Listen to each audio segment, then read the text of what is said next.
Hi అండి, మీ princess rabi అని. ఈరోజు కథ ఏమిటంటే కాణిపాక గణపతి చరిత్ర కదండి. అనగనగా ఒక పచ్చని ఊరిలో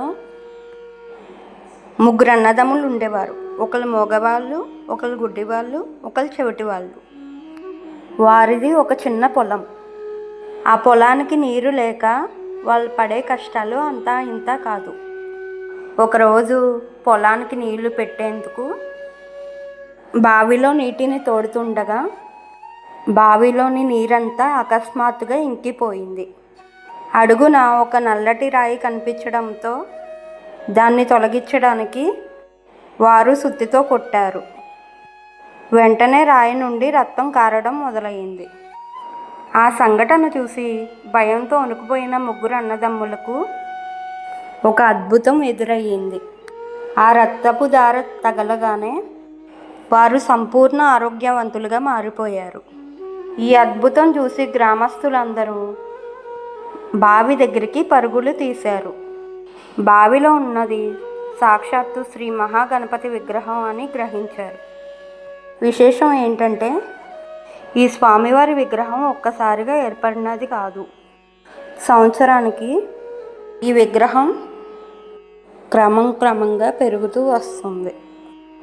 విగ్రహం రోజు రోజుకు సంవత్సరాలు గడుస్తున్న కొద్దీ పెరుగుతూ ఉండడం వల్లే ఆ ప్రదేశానికి కాణిపాకం అనే పేరు స్థిరపడింది.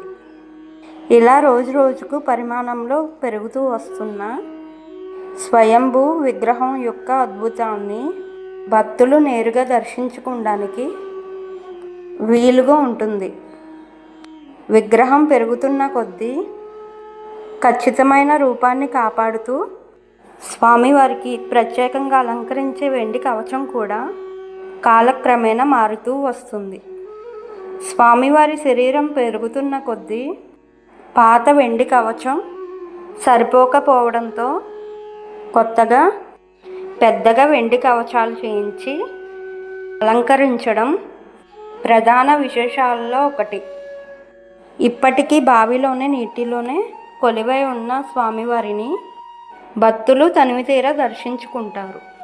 ఈ కథలోని నీతి, మన జీవితంలో ఎలాంటి శారీరక లోపాలున్నా, ఎంతటి కఠినమైన కష్టాలు ఎదురైనా ఎప్పుడూ ఆత్మవిశ్వాసం కోల్పోకూడదు. అచంచలమైన భక్తితో నిస్వార్థంగా ప్రయత్నిస్తే దైవ కృప ఎప్పుడూ మన వెంటే ఉంటుందని ఈ కథ మనకు చాటు చెప్తుంది. నా కథ కనుక నచ్చుంటే లైక్ చేసి మీ ఫ్రెండ్స్కి షేర్ చేయండి. అలాగే నా ఛానల్ ఇంకా సబ్స్క్రైబ్ చేసుకోకపోతే సబ్స్క్రైబ్ చేసుకోండి.